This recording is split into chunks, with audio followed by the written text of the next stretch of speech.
So if you are ready, I will hit broadcast and get started. Okay. All right.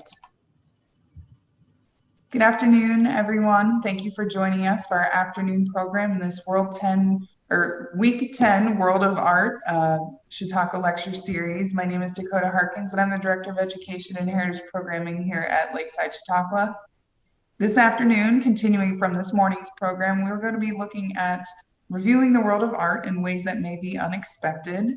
If you would like to view this morning's program, especially the front half of that program, we had some technical issues which are bound to happen today at this day and age, but we have that program will be going up again this afternoon, the full program for you to view. If you're watching this on Facebook and if you're watching it in Zoom, I'd like to remind you if you do have questions, if you're in Zoom, please use the Q&A button at the bottom of your screen for the questions at the end of the program. And if you're on Facebook watching the live stream right now, please put your comments and questions in the comments section. And with that, I would like to welcome back today's speaker, Mr. M.J. Albacetti. He is the Director Emeritus of the Canton Museum of Art and an adjunct professor at Kent State University that will be starting this coming week, I think he said. So he is preparing for that, and I guess this virtual program, these programs are a bit of a warm-up for him. So this afternoon, he's going to be taking a look at the color theory. So welcome back. Good to be back, Dakota. And good afternoon to everybody. It's wonderful to be connected with Lakeside. I think it's about my third or fourth time that I've done programs at Lakeside. It's much better being at Lakeside doing them. It's a wonderful community, but you got to go with the circumstances. In beginning our investigations and explorations into the world of color theory, I have to confess that during the time I was working at the Canton Museum of Art, visiting many schools where there were art teachers working, and I kind of developed the feeling that the idea of knowing about color, what color is, how we perceive color, seemed to be areas of the topic that were either passed over very quickly or not touched upon at all.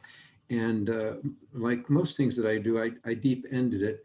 I decided to do some explorations into color theory. It resulted in a series of slides, images, as well as demonstrations, physical demonstrations, where I had a whole barrage of apparatus that I had to carry around with me to actually do this program. Now, since this is a virtual program, lugging around all that apparatus won't work. Everything is via my laptop. So I've had to translate some of those demos and experiments into the kind of material that I could show as slides. So you're going to see some of that. And in one or two cases, I had to take shortcuts and even eliminate a couple of things that are really quite fascinating. My guide in all of this has been a wonderful book by a guy by the name of Harold Kuppers, Kuppers. And he's an extremely knowledgeable man on all aspects of color theory. I mean, that guy goes really into depth. But extracting from that and from other writings as well, I assembled these explorations into the world of color theory. Some things that I'm going to talk about might be rather deep, and I'll try to skim over them as rapidly as possible. So if the picture's on the screen too long for you, look around somewhere else. There will be one opportunity for you to stare at the screen, which I will require you to do, but we'll work about that when we come to it. Color in its various manifestations has fascinated humankind from very ancient times, and proof of this can be found in the book that we all reverence and respect, and that is the Bible. In fact, the first reference to color occurs in the very first pages of the Old Testament, in the section known to the ancients as Torah, the book of Genesis, chapter 9, verses 11 through 16. So sit back, I'm going to read some scripture to you. After the destructive flood has cleansed the earth of all sinful humankind, except for Noah, his family, and the animals aboard the ark, God speaks to Noah, and this is what he says. This is beginning verse 11. I will maintain my covenant with you. Never again shall all flesh be cut off by the waters of a flood, and never again shall there be a flood to destroy the earth. This is the sign that I set for the covenant between me and you and every living creature with you for all ages to come. I have set my bow in the clouds, and it shall serve as a sign of the covenant between me and the earth. When I bring clouds over the earth and the bow appears in the clouds, I will remember my covenant between me and you and every living creature among all flesh, so that the water shall never again become a flood to destroy all flesh. When the bow is in the clouds, I will see it and remember the everlasting covenant between God and all living creatures, all flesh that is on the earth. Now, I am impressed with God's redundancy, affirming over and over again that beyond all doubt that the earth will never again be consumed by a flood of waters. Later in the same book, we read the account of Joseph, the favored son of Joseph. Joseph, son of Jacob. A little confused here. Joseph's the favored son of Jacob, who is honored by his father with a coat of many colors. Well, maybe not.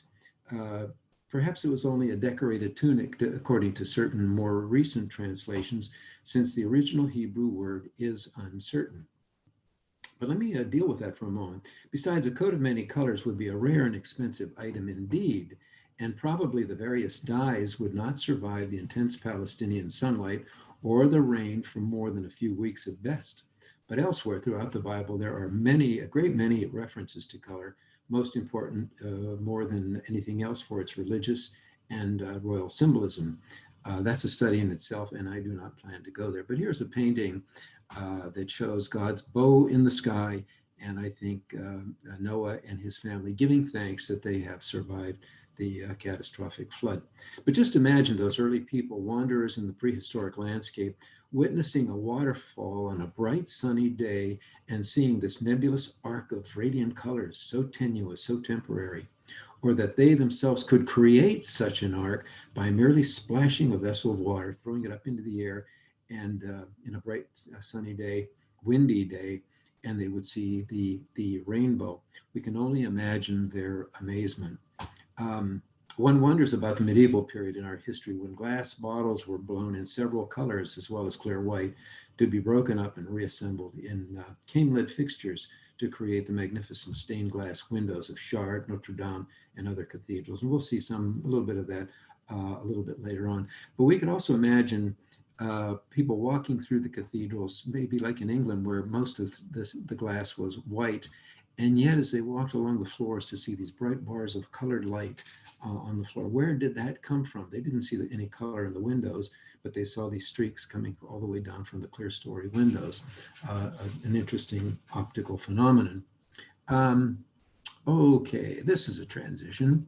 From the time that babies first open their eyes in wonderment, their first visual response is to light, then to movement, form, objects, and finally color. Initially, babies do not have an acutely developed sense of color differentiation, so we adults try to attract their attention with brightly painted toys and other glittery things. But as time goes by, color plays a greater and greater role in their visual comprehension of things, an important component in understanding and interpreting the world around them. This kid looks like he's off to a good start with a multicolored automobile there. So about 80% of all the information that an individual normally receives is of an optical nature, your eyes working for you. Reading newspapers, magazines, and books, and looking at illustrations they contain. We also view slides, movies, television, our laptops and computers, smartphones. Whenever an individual is awake and his eyes are open, there is no let up to the onrush of continual sequence of optical information coming toward him. The eye is constantly flooded with visual impressions. Optical data gives us information about shapes on the one hand and colors on the other. For example, Heather, a doctor often makes a diagnosis according to the color of an organ. Illumination in the doctor's offices and in the operating room is critical. Cyanosis, the bluing of lips, fingernails, lobes of the ears when oxygen in the blood diminishes. And it's hard to perceive unless you have the right light. If it's tungsten light, it's a little more difficult than it is in daylight. Spoiled fruit is distinguished oftentimes by its color. Traffic lights and other signs warn us to be cautious just by their color. The sight of a brown roasted turkey, that's coming up, can make our mouths water. Vegetables and meats must look appealing to the eye before we purchase them. And we will touch upon the lighting that you'll see in some of those meat cases later on. The right wallpaper can please us. The wrong choice of colors can offend us. There's all kinds of things about color. So not safe to say, since our eyes give us information about both shape and color, it would be fairly safe to estimate that about 40% of all the information that we normally receive through our eyes consists of information about color. But we're going to look at this gentleman for a moment.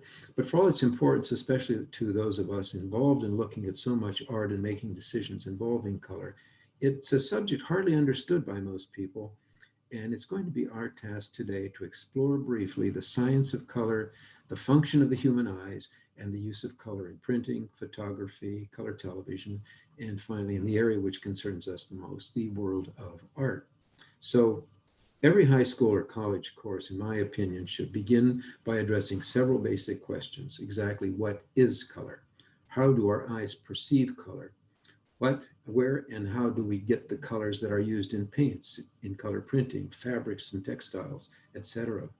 Where do the colors that we see in nature come from? Learning how to paint pictures with brushes and pigments, or to draw with a box of colored pencils, takes us into the world of art, history, and also the unexpected realm of science. So in this lecture, we're going to explore through a variety of pictures and demos the fascinating world of color theory. Now we get, do I answer a question here? Oh, I think somebody else takes care of it. Okay, by careful observation, scholars centuries ago determined that despite the great variety of hues in nature, there were only a few basic colors. Among them was Leonardo da Vinci, the man you see here, the brilliant polymath who in the late 15th century must have observed such phenomena in his visits to the cathedrals of his time. He was the first to identify and name 8 basic colors, referring to them in his treatises on painting. This is him speaking now. After black and white come blue and yellow, then green, lion-colored or tawny, or if you wish, ochre, then the color of blackberries and red. And he says very emphatically, these are the 8 colors and there are no more in nature. Wow, okay. Okay, but it wasn't until Englishman Isaac Newton in 1666, the Great Fire of London at that time, Newton began to experiment with a crystal prism, a triangular wedge of glass, passing a pinpoint of daylight through one face of the prism, that he saw a spread of rainbow colors, the spectrum revealing all the colors of light, red, orange, yellow, green, blue, indigo, the colors blending into each other softly but clearly, always in the same order. When he narrowed the spectrum to a single beam from certain colors and projected each through the prism, he found that they remained the same. They did not subdivide any further. These 3 colors he identified as the primary colors. Let's look at a spectrum here.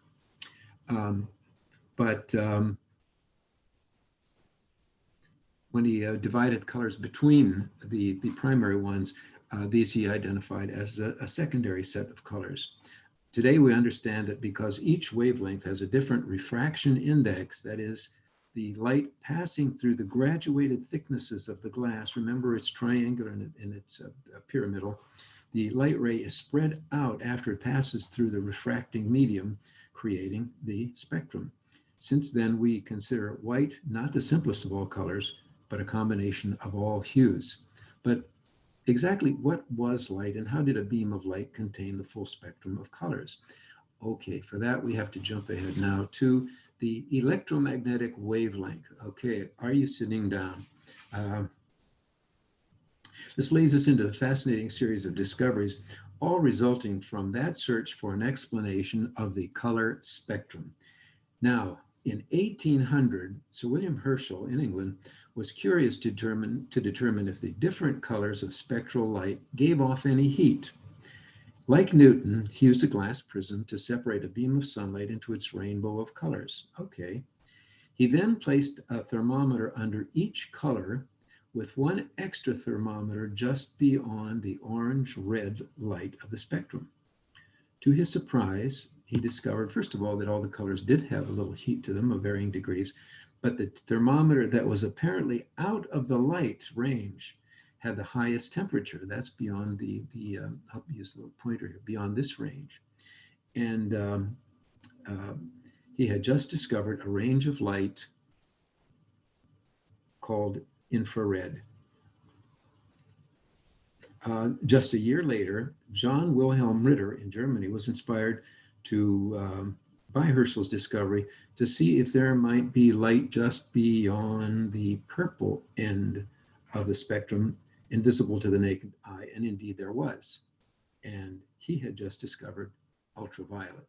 Now it's obvious to realize that the little spectrum that we understood from the prism, this little band right here, was only a very, very small part of the full electromagnetic wavelength. But we're not finished talking about that quite yet. By mid-century, or just beyond, it had been established that light consisted of vibrations or invisible waves that moved at different velocities with different resulting effects, defined as electromagnetic waves. 1867, James Clerk Maxwell predicted that there should be light waves of even longer wavelengths than infrared, something beyond this. Okay, that puts us right into this area.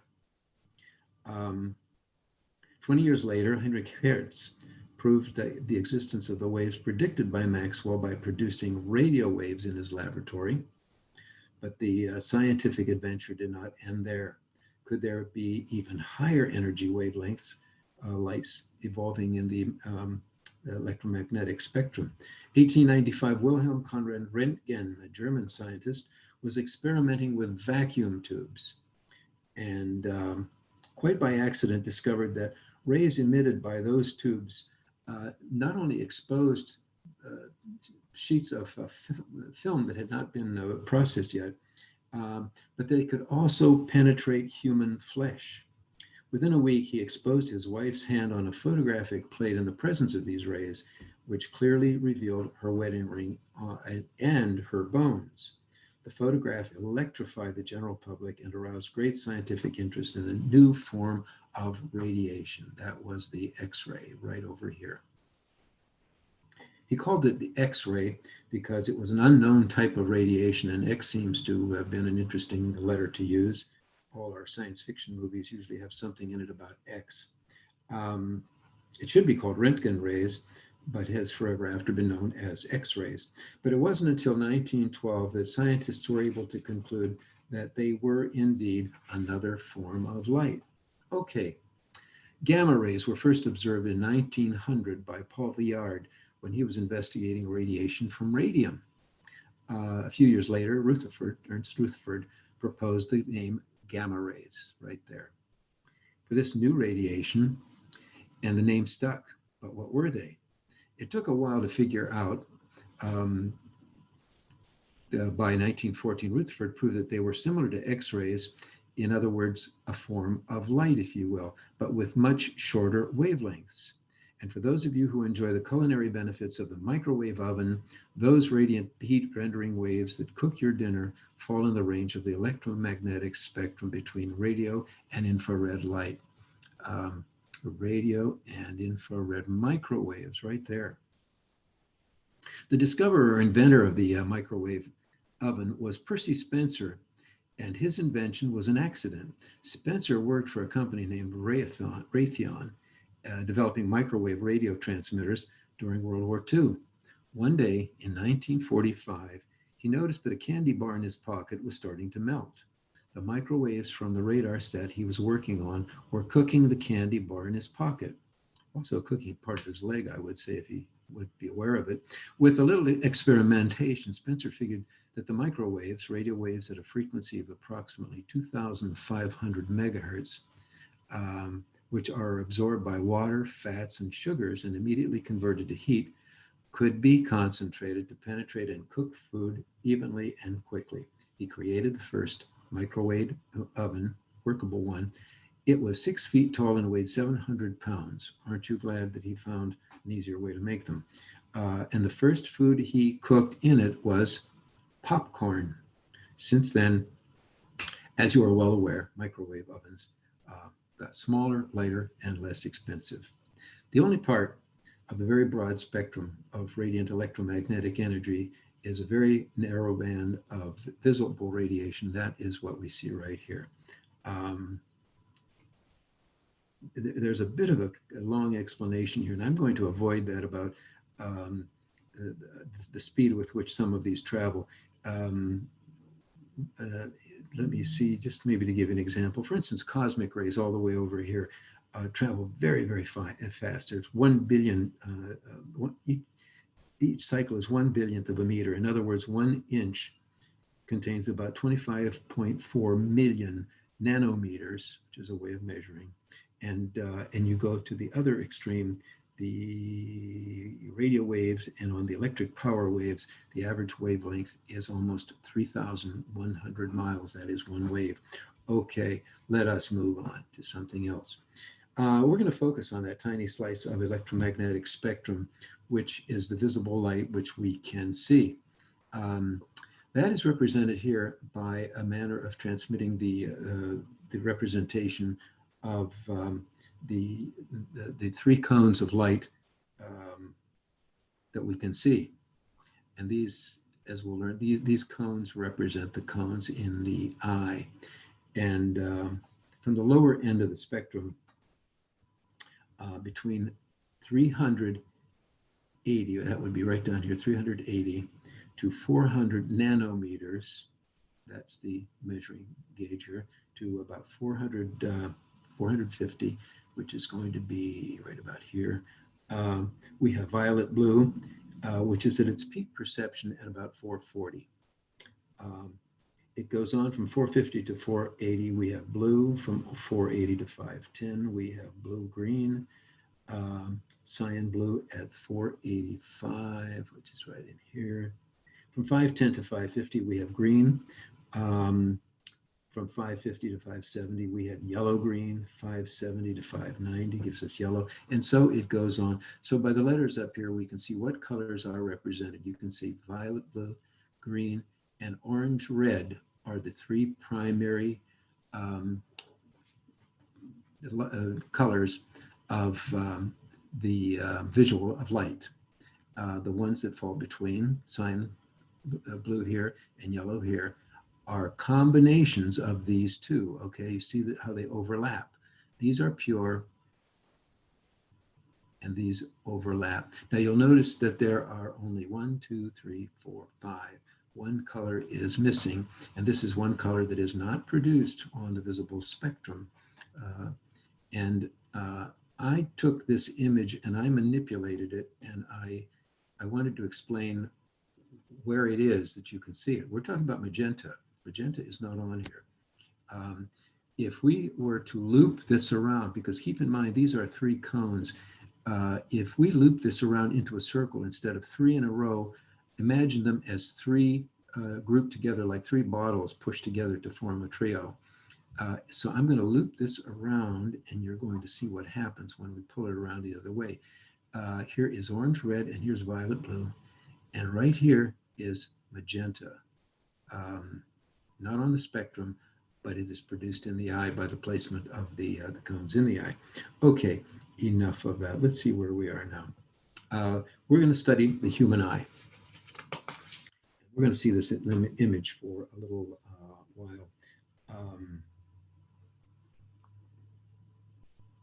We're going to get to an interesting question that Kuppers raises in his basic law of color theory. I'm going to give it to you now, and then maybe at some point really clarify it. He says very emphatically, color does not exist in the physical world. Color does not exist in the physical world. What's he saying? He goes on to explain, in the physical world, there are only matter and energy, both of which are colorless. Living beings with an intact visual system can orient themselves by certain energy rays. Light strikes all objects, and a certain part of that light is absorbed.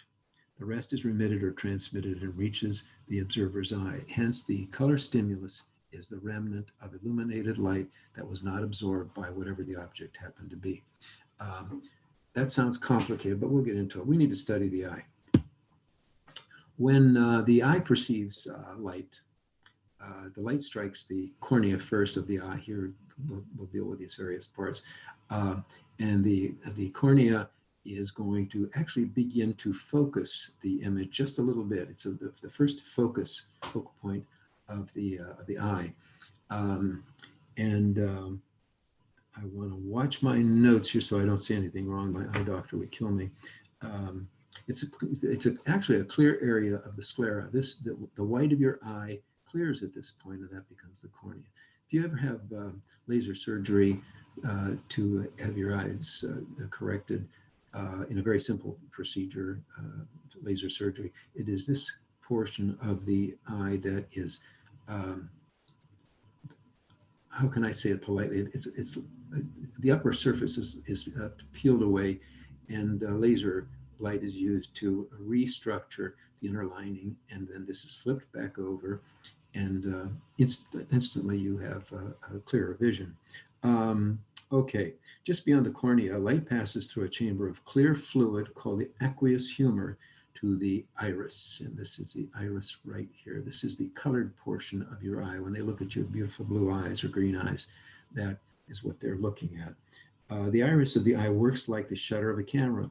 If there is plenty of ambient light, the iris diaphragm contracts so that the pupil, the black hole that would be seen right through here, changes shape as a result of the iris shutting down to admit the right proportion of light. In a darker situation, the radiating muscles on each side pull the iris away, that's dilation, to admit more light. When you get drops in your eyes and the doctor wants to examine the interior of your eyes, he puts drops in, and that iris just opens wide up to 8 millimeters. It can open. In bright sunlight, the eyes work best because it's the smaller the pupil, the smaller the iris, and the more precisely is the image projected into the eye. The lens is semi-rigid. It can flex a little bit for distance or close up by the muscles that are connected to it. And let me see, when the lens focuses a perfect image on the retina, the light radiation sensitive inner lining of the eye, right here, is the retina. We have 20/20 vision. Let me see. The interior of the eyeball, something of note as you get a little bit older, is filled with vitreous humor, a somewhat viscous fluid which maintains nearly constant the distance between the lens and the retina. It also maintains a constant temperature too, I should add. The constant distance between the lens and the actual retina right here. Its optical quality is far from perfect as we get older because bits of tissue may float around in it, little detached, small little fragmentary fibers that will detach and float around in it. They're not real problematic, but they cause floaters. And so if they're up in this area, they're not so bad, but if they're back here, they're close to the retina and the light projects them onto the retina, and you have these little spindly threads or little things that appear in your vision they're called floaters. But as I said, they're usually not problematic, but they can get more serious with certain eye conditions. So what's going on inside the eyeball at all of this? The retina, as we have said, is the photosensitive part of the eye comprised of a mosaic of receptor cells called cones and rods. Cones and rods. By far the largest portion of these cells are the cones. The normal eye contains 3 types of cones, each of which is sensitive to radiations of various wavelength sectors that we just looked at and are associated with the colors orange, red, green, and violet, blue. And you'll notice that I'm referring to these colors in different ways that you might know: orange, red, green, and violet, blue. Those are part of an almost universally accepted name for the colors that should be used everywhere. But they do not see color. The cones are quanta collectors, information collectors that convert the external electromagnetic radiation energy from the visual field and translates the information into electrical impulses that go through the nerves, through the optic nerve, and to the brain. There are about 7 million cones distributed over the whole retina and concentrated in the foveal pit. That would be, I think, right up in this area. That is, when you're trying to focus like threading a needle, your eye is focusing and you're making use of the foveal pit. There is, however, the place where the nerve fibers join and lead out of the eyeball to form the optic nerve right here. And that is known as a blind spot. In this area, no image, there's a foveal pit right there, no image is transmitted here. So if you know where to look or how to look for it, you can actually find a blind spot in your eye by looking at a couple of parallel images. The cones are highly sensitive to the wavelengths of color. Each cone is connected. Each cone is connected. Now remember, I said 6 million, 7 million, by its own nerve end, resulting in very fine visual detail. And so the eyes rotate to keep the image in the fovea, right in here. Daytime or cone vision is called photopic. Okay, let's finish with the eye a little bit. Other light receptors in the eye are called rods. And they're present in the eye, but they're not involved in color vision. The rods respond to very small amounts of radiant energy, the quantity of light entering the eye. Several rods share the same nerve ending, so the visual vision from the rods is not precise. But rods are sensitive to low levels of illumination, so we see better at night by moonlight or even starlight because the rods are active. They're more sensitive to that spectral range, but they cannot perceive color. They yield only the achromatic or neutral color perceptions of white, grays, black. In the foveal pit, right here, there are no rods, only cones, nor anywhere close to this. But from that point on, the number of rods increases quite a bit as you go away out here. Thus, when color light vision diminishes at night and scotopic vision takes over, that's nighttime vision, that's when the rods are active. They are still a few mixed in with the rods on the very edge of the eye. That's why sailors at sea at night are advised to, when they're looking out over the water, to pay attention to anything that they might see out there, not by looking directly at something out there, but look at slightly to one side or the other, which would activate the rods more than the cones. So the eye is a pretty adaptable device for vision. It's adaptation capacity has been recorded as about 1 in 1 million. It's a great advantage to have two receivers, both rods and coins, built into the same eyeball. Not all animals are so favored. Hens have only cones so that they must roost at sundown. They can't see. Owls have only rods, so they blink all day long. They like nighttime vision. It might be interesting at this time to pass over certain defects of the visual system that affect our perception of colors. This is another thing I think it would be important in the primary school grades, first, second, third grade, where color is so important in drawing. And that's a great time to find out if any of the students might have some visual impairment as a result of color defective vision. And we are talking about color defective vision, not color blindness. If you have color defective vision, that's one thing. Blindness is another. These can be inherited or they can be acquired.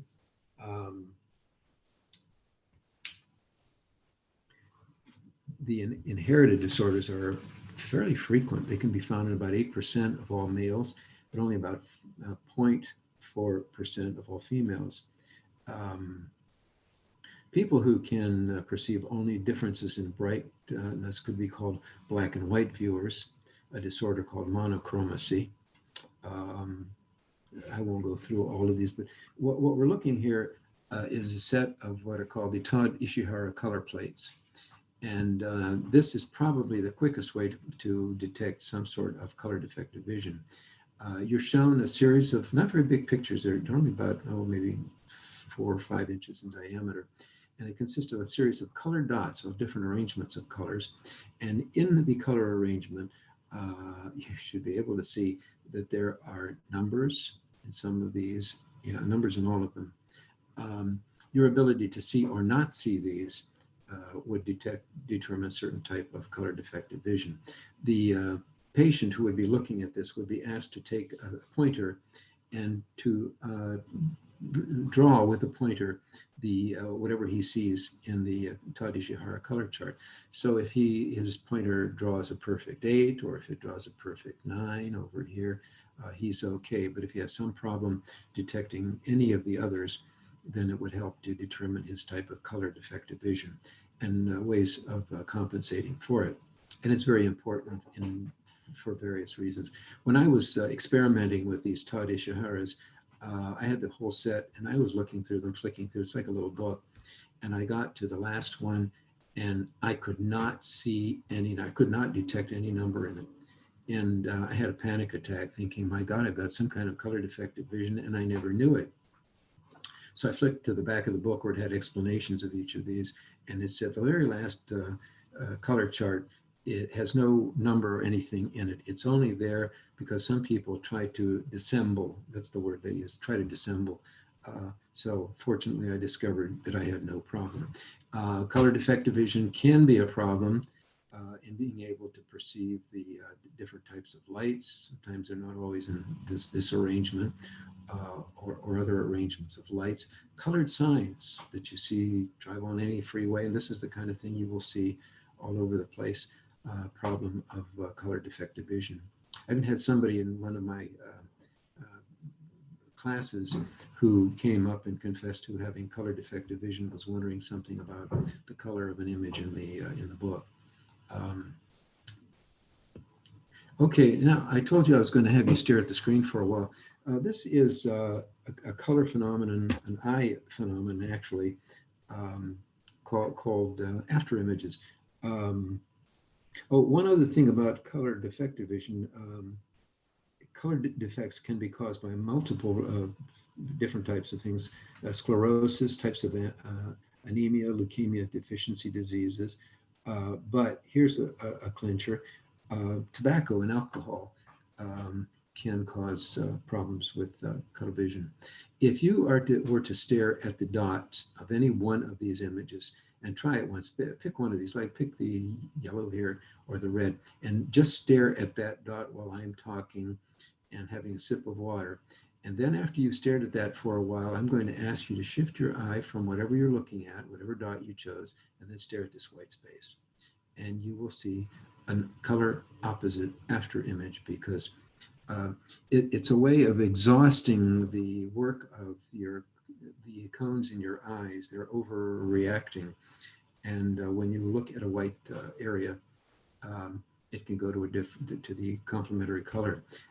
It's for that reason often that green is a color often used in operating rooms, operating room uniforms, things like that, green uniforms, because of the abundance of blood that is often seen. So if you're staring at blood all the time and then you look at white or anything, you're going to be seeing green.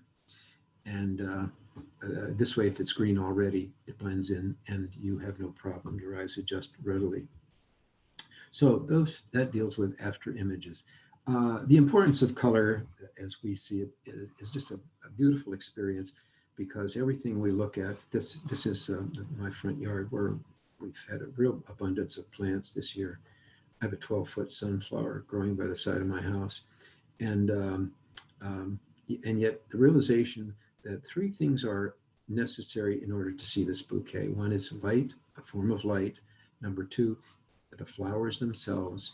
And number three is the eye and the waves of light that are absorbed by the plants, which do not bounce back, but the ones that do bounce back are the colors that we see. So these flowers and plants are absorbing a certain part of the spectrum, kicking the rest of them back to us to see. So how does that help us when we go marketing? Wow, here we are in a market, looking at all these fruits and cleverly displayed so that you see a whole array of multiple colors. When we look at these fruits, we're very sensitive to watch out for those that are spoiling. We don't want spoiled fruit.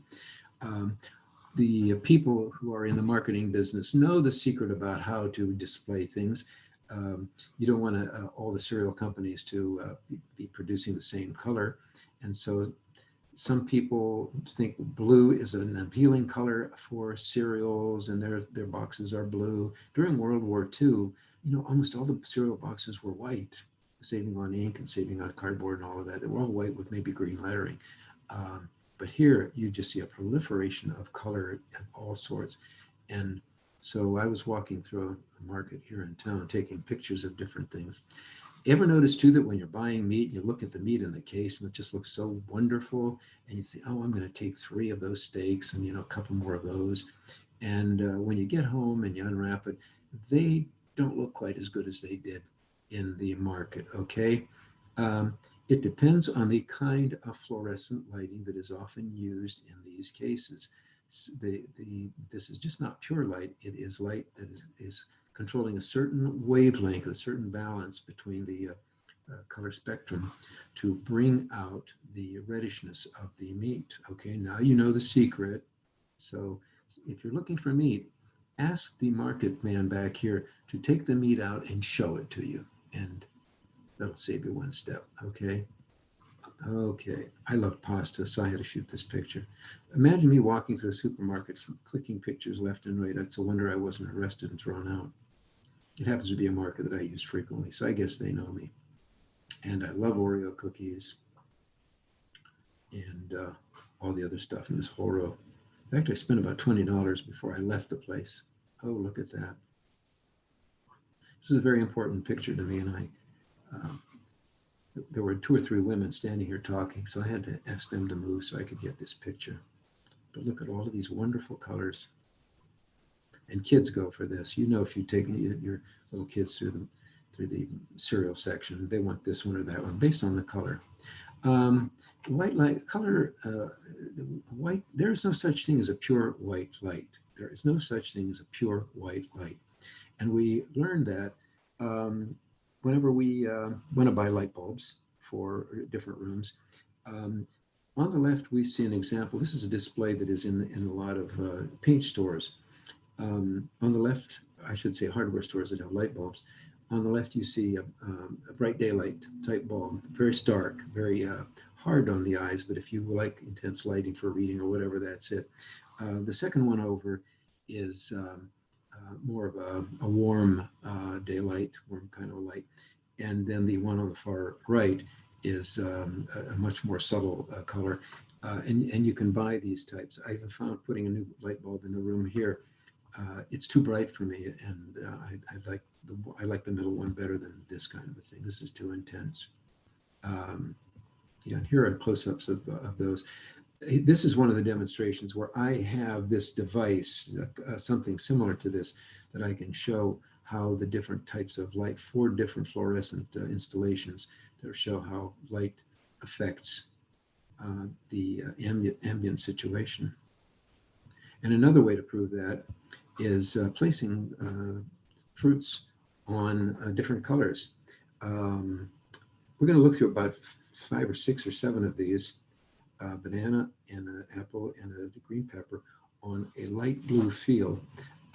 Focus on those a bit and watch how they're going to change under different color backgrounds. This is a phenomenon, color contrast. I want to make sure I get to the right simultaneous contrast. Okay, how these are going to look on another color field. This is white. The green fades a little bit. Look at the banana darkens against black. The banana is bright. The red is bright. All 3 are surprisingly against a black field. Banana goes a little soft. Green is pretty much absorbed. The apple just blends right in. It's just almost invisible.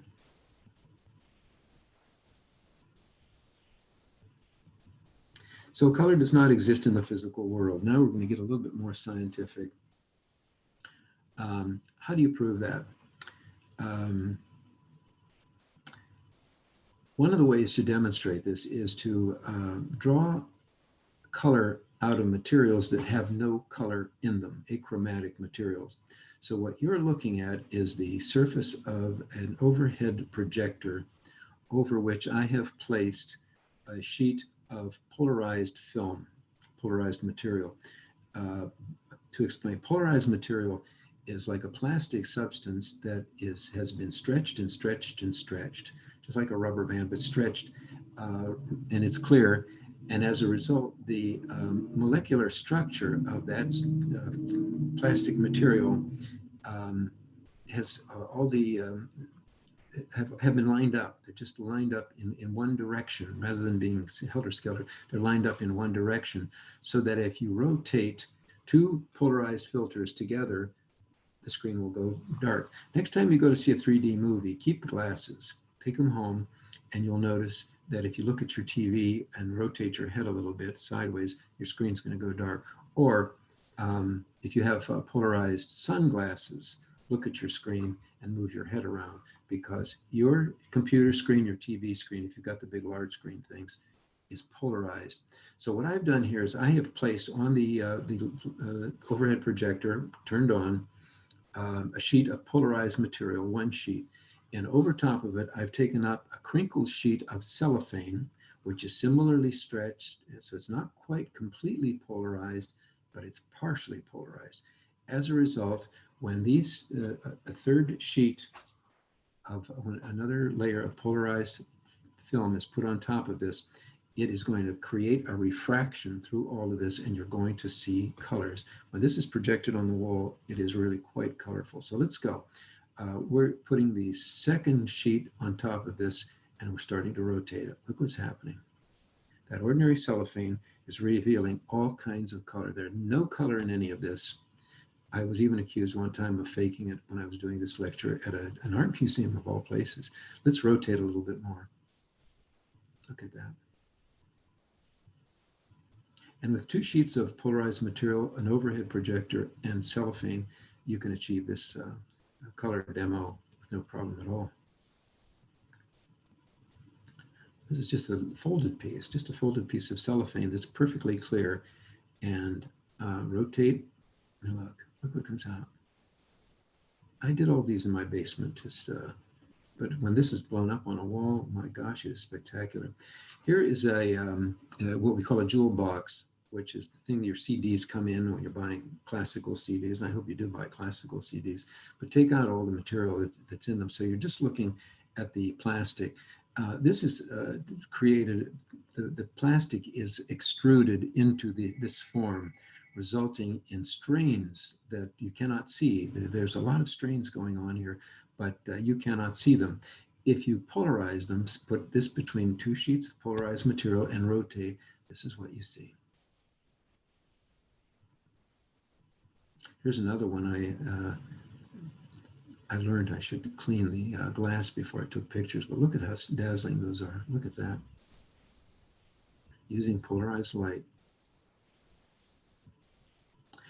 Here we're using one system. We're using, and I want to be careful here that we are using the subtractive system, yellow, magenta, red, and cyan blue. So this is subtractive mixture.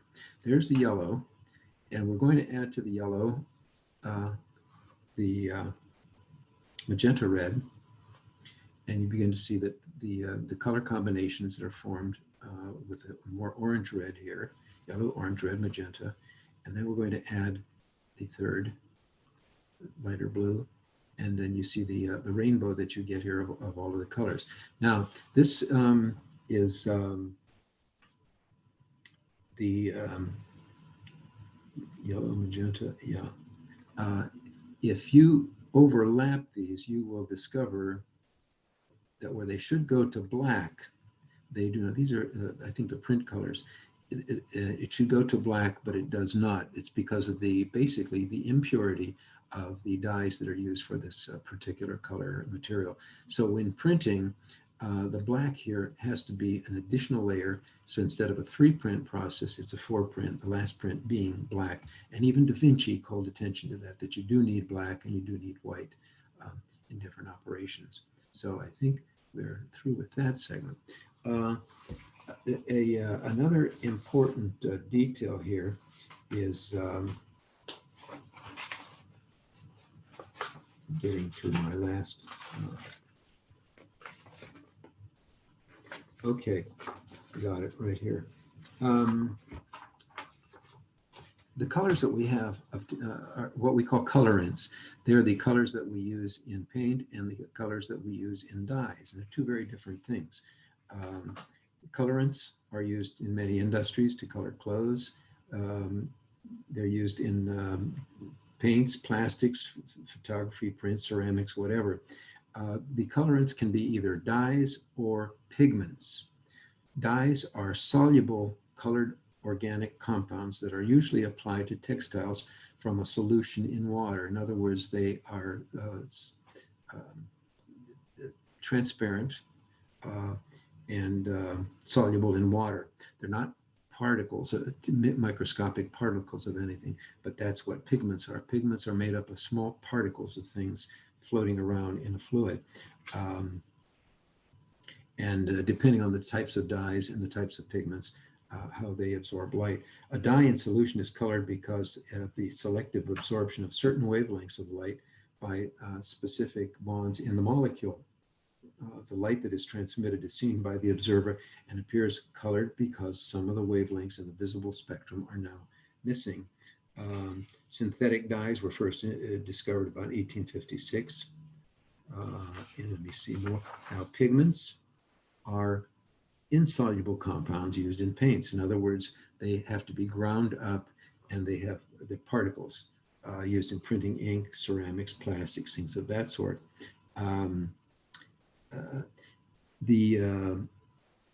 Going back through history, as we'll see in a moment, whatever color you needed, you had to find somewhere in nature or produce it by burning or heating or doing some other process.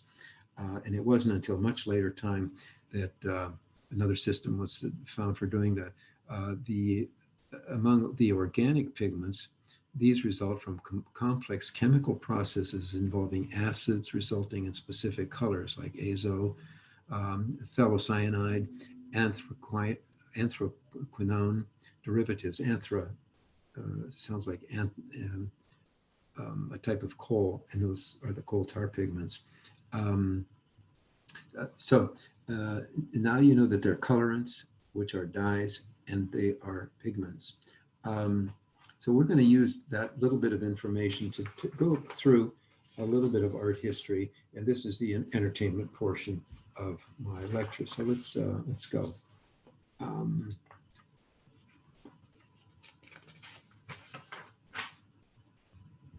We're all the way back in prehistoric times, and some of the earliest cave paintings that are shown. This is from Lascaux, which I had a chance to visit at one time. The colors that were available to these people were basically like carbon black from burnt wood or something like that, whatever they burned, and browns that would probably be natural ochre, red ochre, that could also be fired, creating yellows. Oh, that's a natural, yellows and reds. And the white is the natural calcite coloring of the wall. If there were other colors that might have been used, like grinding up flowers or red poppies or whatever, they do not last. They just disappear after a period of time. Egyptians were using a whole array of colors from nature, from various sources. Lapis lazuli was often used to grind up to create the beautiful blues. The browns were probably ochre, from ochre, the greens from the same type of lazuli. Because in some of these tombs, they have been protected from light for a long time. Some of the colors are longer lasting, but whatever colors they had to get from nature. So this is Egypt. Lots of whites. White could have been from burnt lead.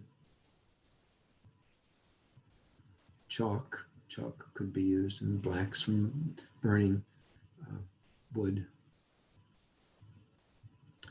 The Greeks The Etruscans produced beautiful vases, producing very fine slips. They would provide the remarkable colors here, the beautiful blacks, and the actual color of the pottery underneath. So this would be a red figure with a black background. Another black figure with a red background. This is actually painted on. This would be the color of the original pottery.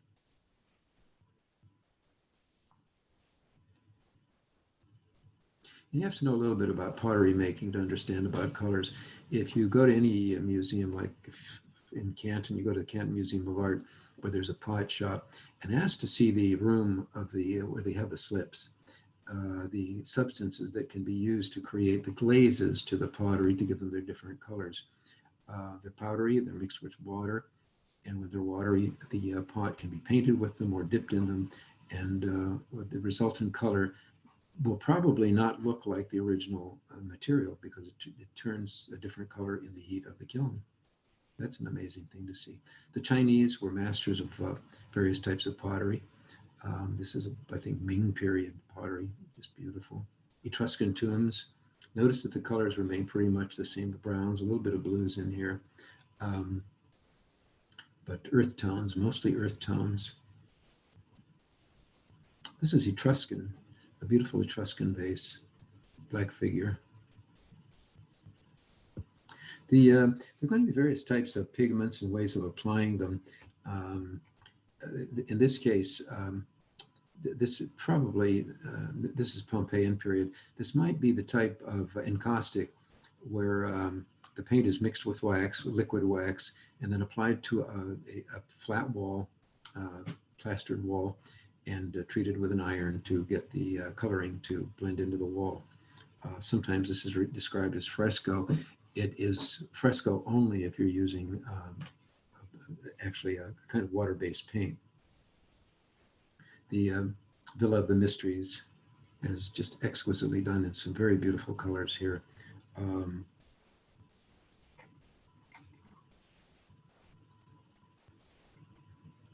Roman period painting. And I'm willing to bet that these are all from pigments that have been ground up, not natural colors or dyes. They're ground up solutions. For the long time, when painting starts to become very, very popular, there were like drugstores that sold the powdered pigments that you could use for painting, and you'd buy the quantity that you needed. Some were very expensive, others cheap, and you always had apprentices who would grind up your colors for you, and in order to apply them, you had to keep in mind what you were applying them to. For instance, if you were painting on wood or board, you wanted to have something like egg tempera. Egg would bond, egg yolk would bond, or you could use encaustic, not very permanent. But here we see a mural type thing. This is fresco, Greek, Byzantine type. Gold leaf was often used, actually applied directly, but some very fine coloring here. These are probably inks and dyes. Coming through the early period, medieval period, into the Renaissance. Gold would be applied here, browns from ochre.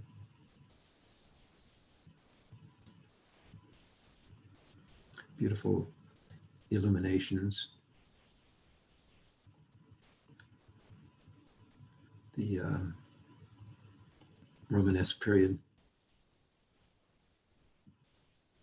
Now we're into painting with a water base and a kind of a glue in water to apply this to a plaster wall, applying enough plaster, letting a little bit of, let it dry somewhat, not fully, but just moist, and then applying the colors which would soak into the surface of the plaster and render them permanent a very long time.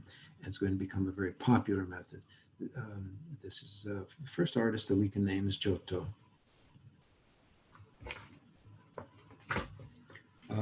We come to our series of artists. Yeah, here we go. Piero della Francesca. And this, I believe, is a fresco. The flagellation of Christ. Beautiful perspective here. In fresco would be pigments ground and mixed with water and a glue base and applied to damp plaster, which is a technique that's going to be used over and over again, generally in big churches. We encounter the first oil-based paintings using linseed oil, and the difference here is that with these, you could make changes if you wanted to. And this is the Arnolfini marriage by Jan van Eyck, and this 15th century from the Netherlands. A picture loaded with symbolism, but look at the vibrant colors that have been preserved in this painting because it's been cared for so well. We go from Jan van Eyck to the Ghent altarpiece, probably worked by the two brothers, Hubert and Jan van Eyck. Brilliant colorations.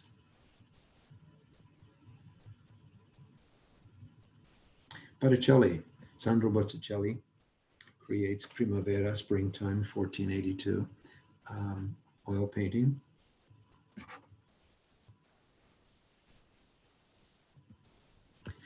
Leonardo da Vinci, our friend from the beginning of the program, paints the Mona Lisa using oil.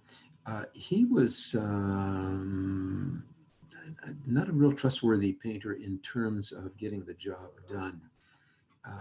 This painting he kept, I think, to his dying day because of the manner in which he used the paints in a very fine way. And I think he was so proud of that because when he did some other things, it was not quite so successful. When he painted the Last Supper for a refectory in a monastery, he mixed both egg tempera and oil off and on, with the result that the paint never really bonded to the surface, and even within his lifetime started to flake off. And even as it is today, it's often reproduced with much touch-up, but here it's pretty much the way it was left in very poor condition. And Michelangelo doing the Sistine ceiling and later on the Last Judgment in the Sistine Chapel in Rome, all fresco technique, very time-consuming, applying damp plaster, waiting it just to the wet plaster is just moist enough to hold the paint. If it's too wet, it just blurs. If it's too dry, it won't. It'll be on the surface. So here the pigment is in the plaster, it's into the surface. And of course, the recently restored Sistine, the Sistine Chapel and the Last Judgment in brilliant blues, and that was very expensive, probably lapis lazuli or something like that, with a coloring agent there. Titian, Tiziano Vecellai, using very vibrant colors. Fresco. The work of Matthias Grunewald. This is the Isenheim Altar piece. Strange black background, which highlights the various figures. Notice the yellowish body of Christ down here in death. Among the techniques that would have been used, let me identify some of them.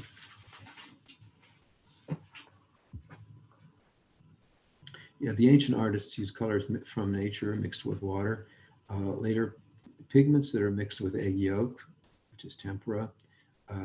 Finely ground colors mixed with water and glue for watercolor and for fresco. Waters on plaster, fresco. Pigments mixed with oils, linseed oil, etc. for oil painting. Pigments that are compressed into pencils and chalks become pastels.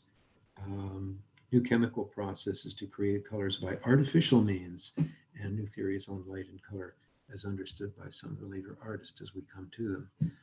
Master colorist was El Greco, born and trained in the Greek method of painting, and then it goes to Venice and falls in love with the coloristic techniques there and just goes wild with all those colors. The Burial of Conde de Orgaz. The manipulation of color and the interrelationship of the different colors where these guys have become masters of using these paints in very unique ways to these fabulous effects are just amazing. Rembrandt is the hero here. This is the Night Watch. That's his wife sitting back here. Subtle darks. I think this is a picture that somebody touched up. I don't remember anybody wearing glasses. The anatomy lesson of Dr. Toll, focusing on the heads, the white collars, and a dark background. And then the blood. Caravaggio, a brilliant colorist, the conversion of St. Paul, using a lot of dark, very black, the fabric down here. Again, oils, brilliantly used. And all this time, they had apprentices who were grinding up the colors to prepare them very carefully for use. And many an apprentice got slapped in the head when you didn't grind them finely enough, and the colors were grainy. Rothko is doing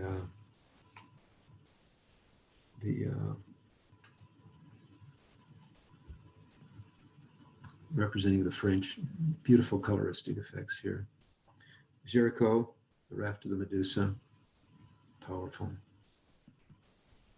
And the guy I like a lot, Caspar David Friedrich, these strange, otherworldly paintings. I don't know how to describe them. Mood, psychic expression, stages of life. Moon over the sea. Turner, J.M. Turner in England. These ethereal effects, lots of blue. And a Venice scene that he paints. Constable in England with a hay wain, and he was accused of putting snow in his trees, what they called constable's snow. Little flecks of white, actually sunlight reflecting off the leaves. Did a great job of it. The man who gives Impressionism its name is shown here with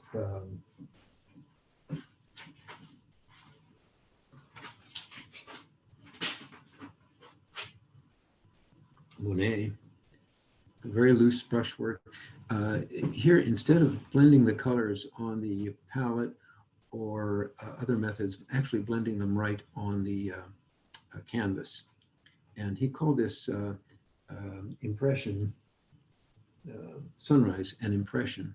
And the critic did not like this. He referred to these artists as impressionists in a derogatory way, kind of a nasty guy. Monet demonstrates the idea that daylight is never the same. He goes out and he paints, I think it's Rouen Cathedral, 40 times the facade of Rouen, showing how light affects the appearance of this cathedral at different times of day. He went back every day, like half an hour apart to do the, he usually took a handful of easels with them and put one down, put the other up, and would paint it anew. The boating party, Renoir's boating party.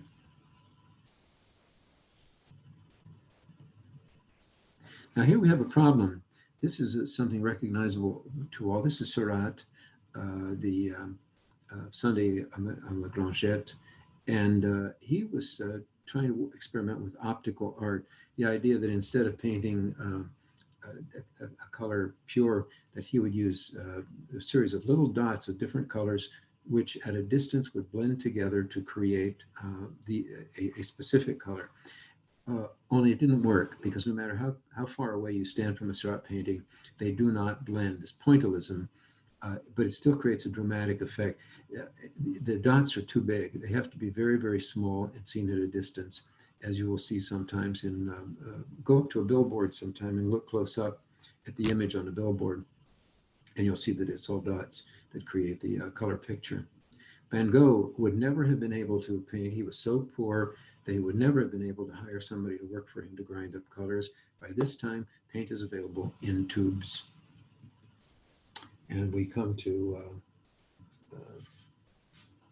Matisse, Theodolisk, just free color work. Cézanne, Mont Saint-Victoire, blocks of color. They're just really taking the image apart in little blocks of very fast brushwork applied to the canvas. And we have to go modern now. The color fields, full color fields, nothing but bold, pure colors. And this is Mondrian, the literally drawing lines on the canvas or tape even to create very specific color fields. And interesting work. This is a composition of red, blue, and yellow. Ellsworth Smith, I forget the name of this, I could refer to it as color patches, but here you see the intense brightness of red, green, and blue, and it can play with your eye when you look along the edge of the blue here and the red. It sort of vibrates a little bit, and that is contrasting colors set against it. They even, one seems to float out, and another seems to recede using color in different ways. Roy Lichtenstein, there's that dot matrix, that optical effect. He didn't try to make this look like she was really pink because his dots are too small. In fact, he emphasized it. He's saying this is what cartoons and newsprint is often done, and this is called hopeless. And we come to the last image, Mark Rothko's Christmas tree. I figure this is close enough to Christmas to put one of Rothko's pieces up here. He generally uses big fields of color, which are not real amusing to me. But I hope that despite the fact that I could not present some of the demos in person, which I would have loved to do, that you have at least a basic grasp of some of the unique qualities of color theory and the importance of all the pigments and dyes that are used in our daily life, on our television, and most interestingly, how the human eye actually works, and the importance and the care of your vision. Messages that really need to be taught to our children in the early schools. How the eyes work, how we derive light, how the eyes interpret the image and carry it to the brain. Okay, so I'm finished, and I think if we have any questions or anything, are you there with me? I'm here. I am back up now. And I will give everyone a few moments here. If you do have any questions for Mr. Albacetti, please send those in either in the comments section or Facebook or in our Q&A. There was someone at the beginning of the program who raised their hand, which is one of those, they raised their hand, which is one of the Zoom techniques. But I think they did leave the program, so I'm not sure if they had a question or not. But if you do have any questions, please feel free to send those now. And if you happen to think of some later as you're processing all this information, you can send those to me or to Mr. Albacetti, and I can forward those to him. But my email is dharkins@lakesideohio.com, and I am able to answer any questions you have about watching previous programs from earlier in the season too. We do appreciate all of the transitions that you made to pull this program together, MJ. I know that it was, as you said, it's much easier to do when you can demonstrate in person, and it's a little bit different doing the virtual aspect, but we are glad that you were able to join us this week. It looks like we don't have any questions right now, but if we do have any, I'll make sure to send those your way. And thank you again, everyone who joined us both this morning and this afternoon. We had quite a few people jump on for both of those, but make sure you stop back again tomorrow. We will have Dr. Robin Bandazan with us, who's also from Kent State University, and she's going to be teaching us more about design, art design in education, and also the use of makerspace. And those programs are going to be at 10:30 and 1 again tomorrow.